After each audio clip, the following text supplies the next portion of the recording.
क्या विशेषता थी? महिला उच्च कुल की। हाँ, वेरी गुड। मुस्लिम का। हाँ, इसमें क्या होता था? उनको उल्टा हो जाता था। महिला इसमें क्या होती थी? महिला निम्न कुल की होती थी और जो वर होता था यानी कि पुरुष वो किस कुल का होता था? उच्च कुल का। और यहाँ पर प्रतिलोम में क्या होता था? हाँ, पुरुष जो होता था वो निम्न कुल का होता था। तो समझ रहे हैं ना? हाँ, निम्न जातीय और महिला उच्च वर्ण की होती है, उच्च वर्ण की। तो यहाँ तक हमने आपको पढ़ाया था। इसमें देखिए आर्थिक व्यवस्था अगर देखें तो हम देखते हैं कि यहाँ पर आपको हमने बताया कि जो क्रांतिकारी परिवर्तन हुआ 1000 से 600 BC के बीच, उस क्रांतिकारी परिवर्तन का कारण क्या रहा? क्या रहा? आयरन, मतलब लोहे का ज्ञान, लोहे का विकास हो गया। और लोहे के विकास होने से जो है यहाँ पर देखिए जो कृषि थी वो कृषि कैसी हो गई? उन्नतशील हो गई कि नहीं? और जब कृषि उन्नतशील हो गई तो इनके पास जो है जो अनाज था यानी कि जो भी ये पैदा करते थे कृषि में उसका सरप्लस होने लगा। सरप्लस मतलब जैसे आपके यहाँ हरित क्रांति आई, हरित क्रांति आने से पूर्व भारत में क्या था? समस्याएं थी खाने पीने की, अकाल आ जाता था, भूखमरी के शिकार हो जाते थे लोग, अन्न नहीं उपलब्ध हो पाता था, प्रति व्यक्ति अन्न की उपलब्धता बहुत निम्न थी, मोटे अनाज ही खाने को मिलते थे। कोई रिश्तेदार आ जाता था तभी जो है आटे की रोटी बनती थी घर पे। हमारे नाना वगैरह बड़े बुजुर्ग बताते हैं कि कोई रिश्तेदार जब आता था तभी जो है उसको जो है मृदभांड में रखे रहते थे पीस कर। वही दो पार्ट वाला जो चक्की होती थी घर पे, जो लोथल में मिली थी, पढ़ाए थे ना? लोथल में चक्की के 2 पार्ट, उसी में जो है पीस कर रखा जाता था। और जब कोई रिलेटिव आता था तभी जो है गेहूं की रोटी बच्चों को खाने को मिलती थी। बड़ा खुश हो जाते थे बच्चे कि आज जो है गेहूं की रोटी मिलेगी खाने के लिए। और आज क्या है? कुत्ते भी खा रहे हैं। आम है कि नहीं? किस वजह से भाई? 1960 के दशक में क्या आई? हरित क्रांति, ग्रीन रिवॉल्यूशन भारत में आई। किसके टाइम पे आई थी? हाँ, ग्रीन रिवॉल्यूशन। तो क्रांति का मतलब वही है, एकाएक आमूलचूल परिवर्तन हो जाना। तो ग्रीन रिवॉल्यूशन, तो हमारे देश में प्रोडक्शन सबसे ज्यादा पूछा जाता है। ग्रीन रिवॉल्यूशन का असर किन 2 फसलों पर पड़ा था? गेहूं और चावल पर। तिलहन दलहन पर इसका असर नहीं पड़ा। इसीलिए देखिए इसमें भारत आत्मनिर्भर है। लेकिन आपसे पूछा जाएगा कि कौन सी ऐसी फसल है जिसमें भारत उसका सबसे बड़ा उपभोक्ता भी है और उत्पादक भी है? दाल, पल्स पढ़ाए थे आपको जो है यूपीएस स्पेशल में। ये इसका रिसर्च सेंटर कहाँ है? कानपुर में। पल्स रिसर्च सेंटर कहाँ है? कानपुर में। कानपुर यूनिवर्सिटी गए हैं? जस्ट गेट के सामने देखिए दाल अनुसंधान केंद्र लिखा मिलेगा और फील्ड है। तो दाल का जो है भारत सबसे बड़ा उत्पादक है। आपको ये जानकर ये हैरानी होगी कि सबसे बड़ा उत्पादक और सबसे बड़ा उपभोक्ता भी है। क्यों उपभोक्ता है? क्योंकि भारत में जो है 50% लगभग जनसंख्या क्या है? शाकाहारी है ना। प्रोटीन का एकमात्र साधन क्या है? दाल है। महिलाएं तो अधिकतर हमको लगता है शाकाहारी होती ही हैं। जो घर में जेंट्स हैं, पुरुष वर्ग है, वो सारी व्यवस्थाएं छोड़ देता है महिला के ऊपर। तुम मेरे लिए भी व्रत रहोगी, बच्चों के लिए भी व्रत रहोगी, परिवार की सुख शांति के लिए भी व्रत रहोगी और मेरी तरफ से ईश्वर की पूजा भी करोगी। कहने का मतलब ये हुआ। तो 50% मतलब महिलाएं ज़्यादातर। इस वजह से दाल की खपत भारत में ज़्यादा है और विदेश से मंगानी भी पड़ती, इस समय रेट क्या है दाल का? 125 रुपए किलो। हाँ, सोचिए कितना जो है। टमाटर की तो बात ही मत करिए। हाँ, जिंजर अदरक की तो बात ही मत करिए, छोड़िए। ग्रीन रिवोल्यूशन पे सवाल आता है, इसलिए हमने बता दिया। गेहूं और चावल पर सबसे बड़ा प्रभाव इसका पड़ा था। और ग्रीन रिवोल्यूशन में क्या हुआ? नहरों का जाल, नलकूप, सिंचाई व्यवस्था, रासायनिक खादों की व्यवस्था, और सबसे ज़्यादा एचबी यानी वही हाइब्रिड जो बीज थे उनके आने से प्रोडक्शन हाई हो गया और भारत जो है अन्न के मामले में आत्मनिर्भर हो गया। चलिए छोड़िए, कृषि उन्नत हो गई, उन्नतशील हो गई भाई यहाँ की। जब कृषि उन्नतशील हो गई तो जो सरप्लस होता था उससे क्या होगा? आय की व्यवस्था बनेगी कि नहीं?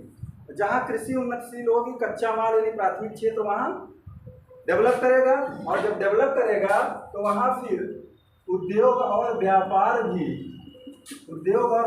भी फलीभूत होंगे। इसका रिलेशन है कि नहीं? है। उद्योग और व्यापार भी फलीभूत होंगे, और जब ये फलीभूत होगा तो क्या होगा? नगरीकरण होगा कि नहीं? नगर का विकास, शहर का विकास होगा, निश्चित तौर पर होगा। आप देखिए, गांव भी एडवांस होता जा रहा है। गांव में भी लोगों के पास जो है 4 व्हीलर देखने को मिलती है, एसी बहुत सारे लोग लगवा रखे हैं, क्योंकि अब जो है बिजली ठीक ठाक गांव में भी जा रही है। फ्रीज तो जनरल बात हो गई है। गैस सिलेंडर, पहले चूल्हे पे लोग खाना बनाया करते थे, तो क्या है? शहरी व्यवस्था गाँव की तरफ जा रही है।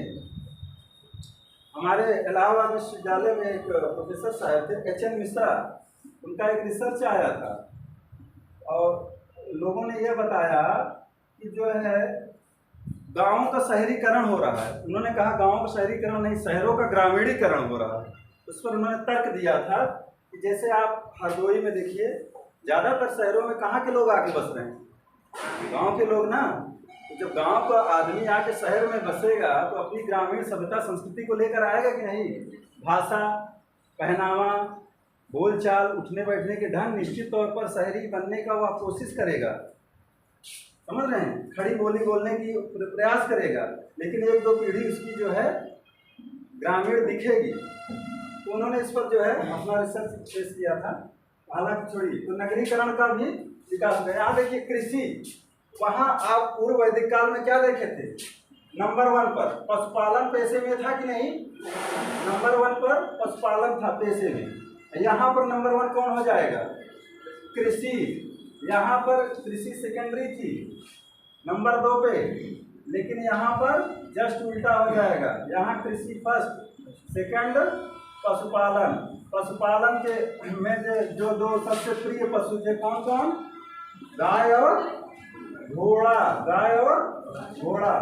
टाइम कम है, तो गाय और घोड़ा देखिए, इनके सबसे आर्थिक व्यवस्था में देखिए मुख्य व्यवसाय इनका कृषि था, और कृषि की उन्नति का मुख्य कारण लोहा था।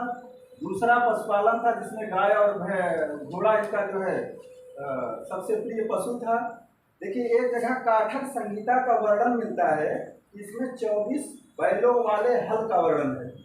ये नोट करिए, काठक संहिता 60 में नोट करना सीखिए। सिर्फ इतना लिखा करिए, काठक संहिता डैश दीजिए, उसमें लिख लीजिए 24 बैलों वाले हल का वर्णन। अब इससे आप समझ जाएंगे कि 24 बैल एक साथ किसी खेत में चलाए गए रहे होंगे, प्लाऊ यानी जुताई की गई रही होगी। काठक संहिता में क्या वर्णन मिलता है? 24 बैलों वाले हल का वर्णन मिलता है। यह है फैक्ट की। आगे देखिए, हाँ, सिक्कों का प्रचलन यहाँ भी नहीं था। जो लेन देन कैसे होता था? वस्तु विनिमय के द्वारा। वस्तु का विनिमय मतलब कैसे? ये तो आप जानते हैं, फला चीज हमारे पास है, हमारे पास अचार है, आपके पास सिरका है, आप अचार ले लीजिए, हमको सिरका दे दीजिए। कहने का मतलब यह है वस्तु का आदान प्रदान।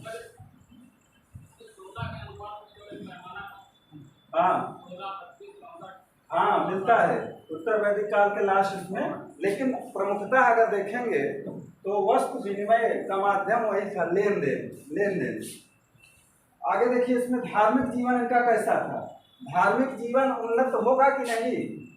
जब आपके पास पैसा होगा, जैसे आप नौकरी पाओगे, माता जी कहेंगी घर में पूजा पाठ कुछ कर लो, नौकरी नहीं मिली है, आर्थिक व्यवस्था नहीं है, आप कर्मकांड भी भूल जाओगे, क्योंकि आग कहाँ जल रही है? पेट में जल रही है। तो जैसे आपके पास पैसा आएगा तो धार्मिक व्यवस्थाएं भी आपकी मजबूत हो जाएंगी। यहाँ देखिए धर्म प्रधान था भाई, कर्मकांड की प्रधानता आपको देखने को मिलेगी उत्तर वैदिक काल में, धर्म की प्रधानता देखने को मिलेगी उत्तर वैदिक काल में। देखिए यहाँ पर जो है धार्मिक जीवन इनका कर्मकांडी था, क्योंकि आर्थिक प्रगति नहीं थी। और दूसरा कारण यह था, धार्मिक जो जीवन इनका जो प्रगतिशील बना, उसमें जो है जो ब्राह्मण और क्षत्रियों में होड़ मची थी श्रेष्ठता को लेकर, समझ रहे हैं? क्योंकि क्षत्रिय राजा हुआ करते थे, क्षत्रिय भी जो है तमाम तरह के यज्ञों का भी विधान करते हुए आपको दिखाई देंगे उत्तर वैदिक काल में।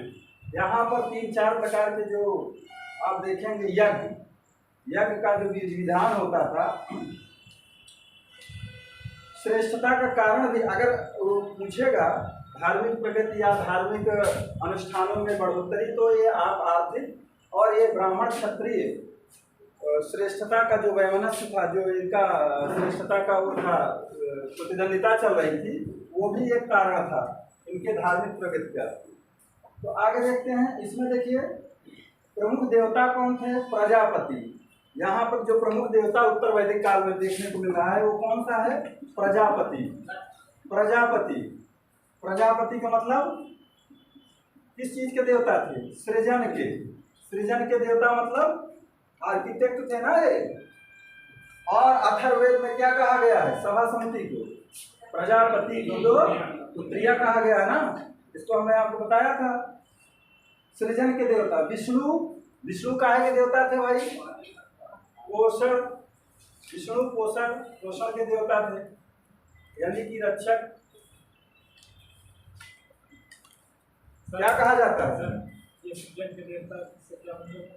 अरे ये कहा जाता है जैसे कि प्रजापति महोदय विश्वकर्मा आए थे, विश्वकर्मा भगवान। आज के समय में क्या कहते हैं? विश्वकर्मा भगवान क्या है? नवनिर्माता है ना, ये दुनिया की सृष्टि के जो भी वो है उसके निर्माता कहे जाते हैं। विश्वकर्मा पूजा भी होती है ना, वो वहाँ से लंका को, रावण की लंका को किसने सृजित किया था? विश्वकर्मा। हाँ, विश्वकर्मा भगवान सोने की लंका बनाई थी, मतलब निर्माण करता, सृजन के देवता माने जाते थे। विष्णु पोषक, जैसे माना जाता है कि ब्रह्मा जो है सृष्टि के निर्माता हैं, विष्णु के क्या हैं? पोषक हैं, पालनहार हैं, और शिव क्या है? संहारक माने जाते हैं। ऐसा माना जाता है कि नहीं? ब्रह्मा विष्णु शिव त्रिदेवों के मामले में कि एक सृष्टि के सृजन का, वो सृष्टि के रचनाकार हैं, दूसरे पोषक हैं, पालने पोषने का विष्णु भगवान की इसलिए पूजा होती है, कई अवतारों में वो देखने को भी मिलते हैं। और साथ में विष्णु शंकर भगवान ज़्यादातर देखिए जो आसुरी शक्तियाँ होती थी उनका संहार कौन करते? भगवान भोलेनाथ। हालांकि इन्होंने भी किया है, विष्णु भगवान भी, लेकिन वो माने जाते हैं शक्ति के आराधक, और उनका जो है अर्धनारीश्वर रूप भी दिखाया गया है। कल्चर में हम आपको कहानी देंगे। तो विष्णु पोषक और रक्षक थे, ये पोषण का कार्य करते थे और रक्षा का भी कार्य करते थे। अगर कोई समस्या हो गई यार, संकट आ रहा है, तो ये भी जन्म ले लेते थे, संकट आने नहीं देते। रुद्र देवता यहाँ थे, पशुओं के देवता। पूर्व वैदिक काल में पशुओं का देवता कौन था? जल्दी से बताइए। पूषण।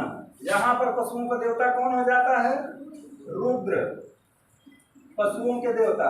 लेकिन यहाँ पूषण जो है किसके देवता हो जाते हैं?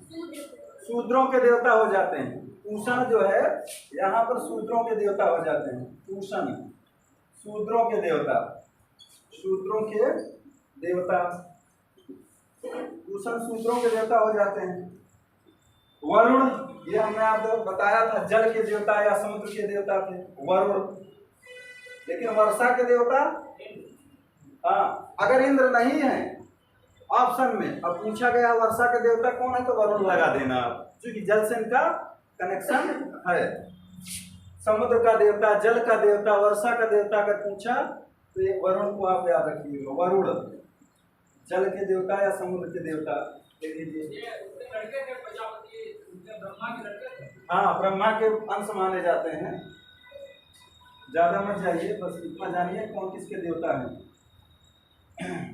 आगे देखिए, यहाँ पर कुछ कर्मकांडी यज्ञ देखने को मिलते हैं, जैसे राजसूय यज्ञ। यज्ञों की बड़ी लंबी श्रृंखला है, 3-4 जान लीजिए। राजसूय यज्ञ, अगर आपसे पूछा जाए राजसूय यज्ञ का संबंध किससे था? हाँ, राज्याभिषेक से था। और उसमें वो क्या दिखाने का प्रयास करते थे राजसूय यज्ञ में? अपना वैभव, अपनी शक्ति, वैभव शक्ति ये सब दिखाने का, प्रतिष्ठा दिखाने का वो इसमें प्रयास करते थे राजसूय यज्ञ में। राजसूय यज्ञ, वैभव और प्रतिष्ठा और वैभव, बहुत लंबा कार्यक्रम होता था इसका, वैभव दिखाने का प्रयास करते थे राजसूय यज्ञ। दूसरा वाजपेय यज्ञ होता था, इसमें शक्ति का प्रदर्शन किया जाता था। वाजपेय यज्ञ, वाजपेय यज्ञ, शक्ति का प्रदर्शन भारत कब करता है? साल में एक बार, बताओ। 26 जनवरी को तमाम देखो मिसाइलें जो है राजपथ पर चलाई जाती हैं, दुनिया देखे कि भारत के पास क्या क्या जो है हथियार है। वाजपेयी यज्ञ शक्ति प्रदर्शन के लिए था, शक्ति प्रदर्शन के लिए वाजपेयी यज्ञ, शक्ति प्रदर्शन के लिए, शक्ति प्रदर्शन के लिए। एक अश्वमेध यज्ञ होता था, इसलिए हाँ, अश्वमेध यज्ञ, इसमें क्या छोड़ा जाता था? घोड़ा। अगर घोड़े को किसी ने पकड़ लिया, लवकुश ने किसके घोड़े को पकड़ा था? श्री राम के। राम ने कहा बेटा छोड़ो, लक्ष्मण गए, हनुमान गए, कहे नहीं हम छोड़ेंगे नहीं, हमको बड़ा अच्छा लग रहा है, इससे मेरा छोटा भाई, हम लोग खेलेंगे इस घोड़े से। उसी के लिए युद्ध हुआ पिता पुत्र में। तो अश्वमेध यज्ञ, राज विस्तार हेतु घोड़ा छोड़ा जाता था, ये जानते ही हैं आप लोग। अश्व माने घोड़ा होता है ना, हाँ, राज विस्तार हेतु घोड़ा छोड़ा जाता था। अपने भाषा में लीजिए, घोड़ा छोड़ा जाता था। ये कुछ यज्ञ देखने को मिलते हैं यहाँ पे। अब देखिए, उत्तर वैदिक काल के अंतिम चरण में कुछ उपनिषदों की रचना होती है। उपनिषद का मतलब वेदांत ना, इसका दूसरा नाम क्या है? वेदांत। उपनिषद का मतलब वेदांत। उपनिषद का जो शाब्दिक अर्थ होता है क्या होता है? बताओ जितेंद्र। किसके पास? गुरु के पास बैठ कर क्या लेना? शिक्षा। कैसी शिक्षा लेगा? ब्रह्म विद्या की शिक्षा लेना, आध्यात्मिक चिंतन की, तर्क वितर्क के साथ वो लेना, शिक्षा लेना। उपनिषद, गुरु के पास बैठकर ब्रह्म विद्या का ज्ञान लेना, इसको वेदांत भी कहा जाता है, क्योंकि वेदों के अंत में इसकी रचना हुई है। अब देखिए, उत्तर वैदिक काल के अंतिम चरण में उपनिषदों की रचना हुई और इन कर्मकांडों की आलोचना की गई। ये सवाल पूछता है किससे संबंध है इसका? दर्शन से संबंध है ना उपनिषद का, आध्यात्मिक चिंतन से इसका संबंध है, रहस्यवाद। तो इसमें जो है उपनिषदों में क्या हुआ? दार्शनिक चिंतन यहाँ देखने को मिलता है कि अनाप शनाप जो भी चीजें लिखी गई थी, कर्मकांड की आलोचना, समझ रहे हैं? यहाँ कर्मकांडी आलोचना देखने को मिलेगी उपनिषदों में। कर्मकांडों की आलोचना की गई है। कहाँ पर? उपनिषदों में। और उपनिषदों की संख्या बहुत लंबी है। कितने उपनिषद हैं? 108 उपनिषद, लगभग 200 से ज्यादा हैं, लेकिन जो परंपरागत हैं वो 108 हैं, जिसमें 10 विशेष हैं। 10 या 12 जो भी हैं वो विशेष हैं, इनकी आलोचना की गई है। 108 उपनिषद खास हैं, जो इनकी संख्या मिलती है 108। तो कर्मकांडों की आलोचना की गई है भाई। अब देखिए, जब इन कर्मकांडों की आलोचना हुई, इसी आलोचना के प्रभाव के कारण एक तीसरा वर्ग भी उभरा समाज में, और यह तीसरा वर्ग किसका अनुयायी हुआ? बौद्ध और जैन का। आपकी किताब में कहीं होगा कि उत्तर वैदिक काल के बाद आप देखे होंगे, लिखा होगा बौद्ध और जैन धर्मों का उदय। उसके बाद आप देखे होंगे फिर वो षोडश महाजनपद मिलेगा, फिर मगध का उत्कर्ष, फिर जो है आपका ये आएगा मौर्य साम्राज्य। इस तरह का सिस्टम है ना किताबों में। तो जो इनकी आलोचना हुई, इसके कारण जो तीसरा वर्ग उभरा और इस तीसरे वर्ग के प्रभाव में बौद्ध जैन जैसे धर्म भी हमारे सामने प्रकट होते हैं, जिन्होंने कर्मकांडों को नकारा है। यह पढ़ाए भी हैं, बौद्ध जैन ब्राह्मण भागवत धर्म सब पढ़ा चुके हैं पिछले वाले से और ढंग से। आगे देखिए, आइए हम लोग जो है देख लेते हैं थोड़ा से वहां से सवाल। ऋग्वैदिक काल के जो सवाल पूछे जाते हैं कौन से होते हैं, जैसे ऋग्वेद में उसका जो ब्राह्मण ग्रंथ है जिसमें क्या कहा गया है, ये सब सवाल बनते हैं, वहां से थोड़ा देख लीजिए। उसके पुरोहित को क्या कहा जाता है, जानते हैं क्या? नदियों को किस नाम से जाना जाता था? देखना बहुत जरूरी है। कितना टाइम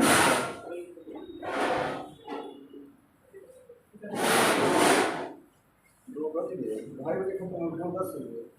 चलो 20 मिनट है। तो देखिए ऋग्वैदिक कालीन कुछ व्यवस्थाएं थी, उसको हम लोग देख लेते हैं।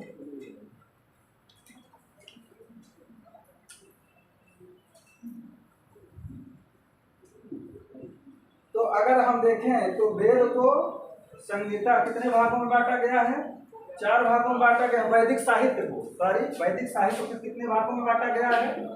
4 भागों में। ये बताए थे ना, कौन कौन से? संहिता, फिर उसके बाद ब्राह्मण ग्रंथ मिलते हैं आपको, उसके बाद अरण्य, और उसके बाद उपनिषद। उपनिषदों की चर्चा हम इसी के अंतर्गत करेंगे। अब संहिता में 4 वेद मिलेंगे, 4 वेद मिलेंगे कि नहीं? तो सबसे पहले हम किसकी चर्चा करेंगे? ऋग्वेद की। ऋग्वेद में देखिए,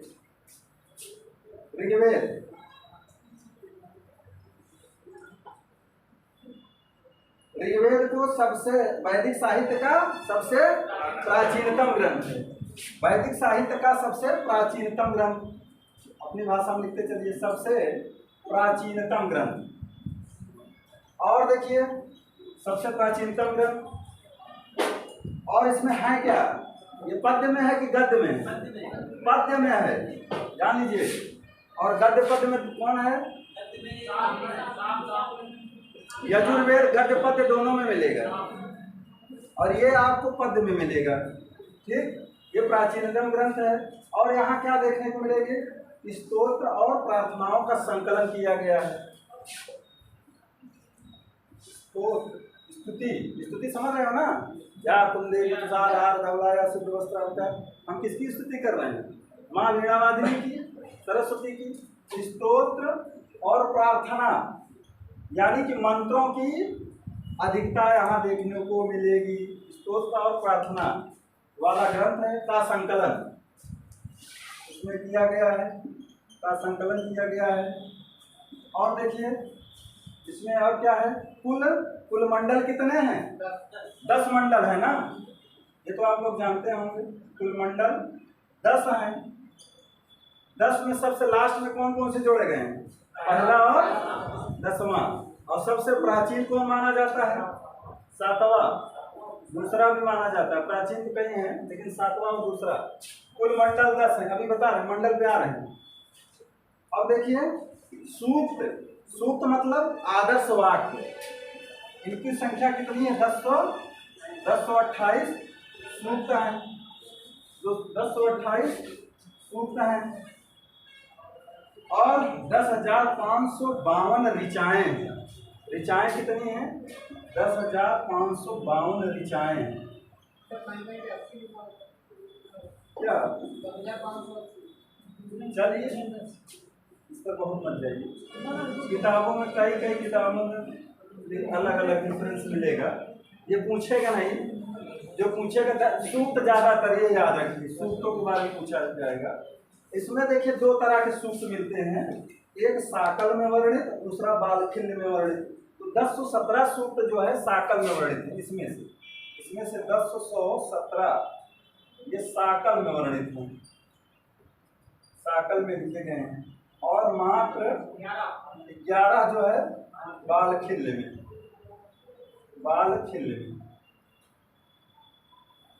वर्णित हैं। ये इतना जान लीजिए अभी आएंगे वहां पर। यहाँ पर अगर आपसे पूछा जाए, हमने 2-3 शब्द बताए थे कि गोत्र शब्द की सबसे पहला उल्लेख कहाँ मिलता है? 10वें मंडल के पुरुष सूक्त में वर्ण शब्द, शूद्र शब्द और गोत्र शब्द आपको देखने को मिलेगा। बताए थे अभी अगली वाली क्लास में। इसमें लिख लीजिए, गोत्र, शूद्र और वर्ण शब्द का सर्वप्रथम उल्लेख हुआ है। यहाँ लिख दे रहे हैं गोत्र जानते होंगे जो लोग पंडित जी हैं, ब्राह्मण लोग। गोत्र, वर्ण समझ रहे हैं ना, जाति व्यवस्था। और शूद्र शब्द का पहली बार उल्लेख देखने को मिलता है। इसमें है, इसका वर्णन किया गया है 10वें मंडल के पुरुष सूक्त में। 10वें मंडल के पुरुष सूक्त में लिख लीजिए, 10वें मंडल के पुरुष सूक्त में, पुरुष सूक्त, 10वें मंडल के पुरुष सूक्त में। और देखिए यहाँ से जो है गायत्री मंत्र की रचना खूब पूछा जाता है। हाँ, जो पूछा जाता है वो उस पर विशेष फोकस कीजिए।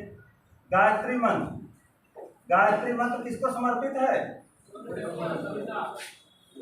सूर्य से संबंधित एक देवी है सवित्र देवी, चमकते सूर्य वाली देवी हैं वो, उगते यानी चमकते सूर्य सवित्र देवी हैं। उनको जो है यानी सविता, उनको समर्पित है। किस मंडल में है?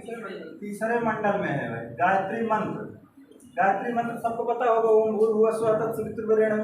हाँ, याद है? हाँ, क्या है बता दीजिए, याद है तो? अरे इंटरव्यू में पूछा गया है गायत्री मंत्र, और वो भगवान शिव का महामृत्युंजय जाप होता है ना। सुनाइए आप, इस तरह के सवाल इंटरव्यू में पूछेंगे, इसलिए पूछेंगे, तो याद कर लेना कुछ इस तरह के। गायत्री मंत्र तो विशेषकर। तीसरे मंडल की रचना किसने की थी? विश्वामित्र ने। रचना किसने की थी?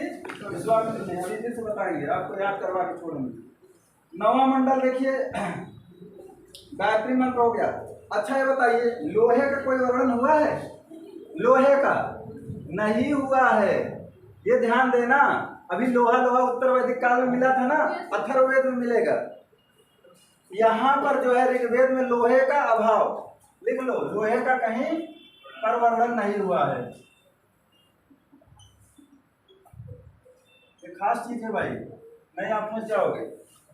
उत्तर वैदिक काल में आप जाके जो है अथर्ववेद में देखोगे तो लोहे का कोई उल्लेख नहीं है, अभाव नहीं, ऐसे लिखे, लोहे का उल्लेख नहीं,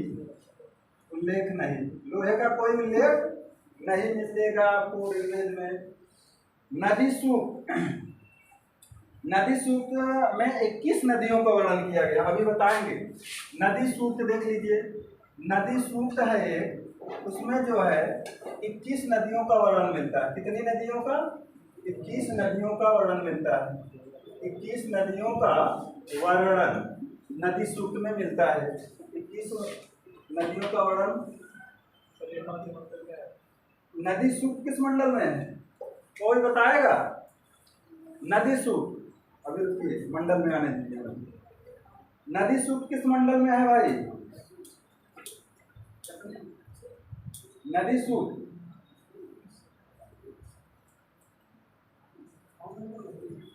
देखिए आपका 9वां मंडल है, अभी आ रहे हैं सूक्त पे।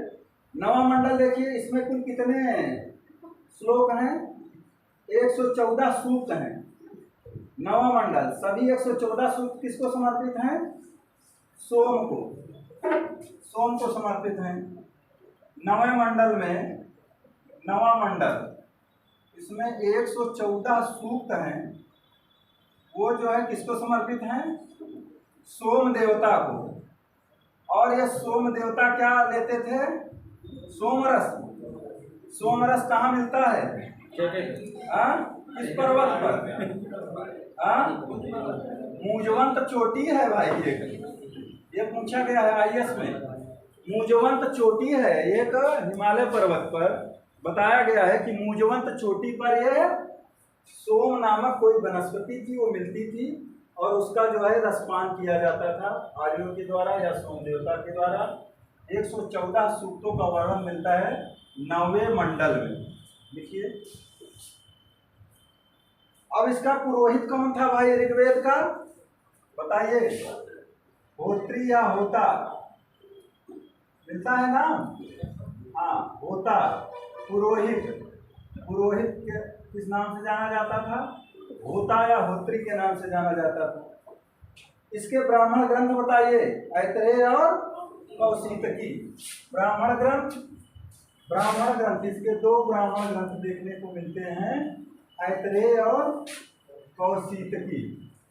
कौशितकी, ऐतरेय और कौशितकी।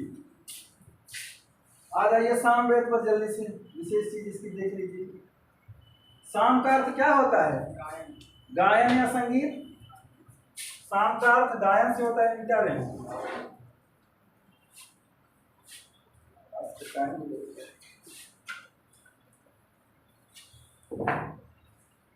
साम का अर्थ संगीत और गायन से है। यज्ञों के अवसर पर गाए जाने वाले जो मंत्र होते थे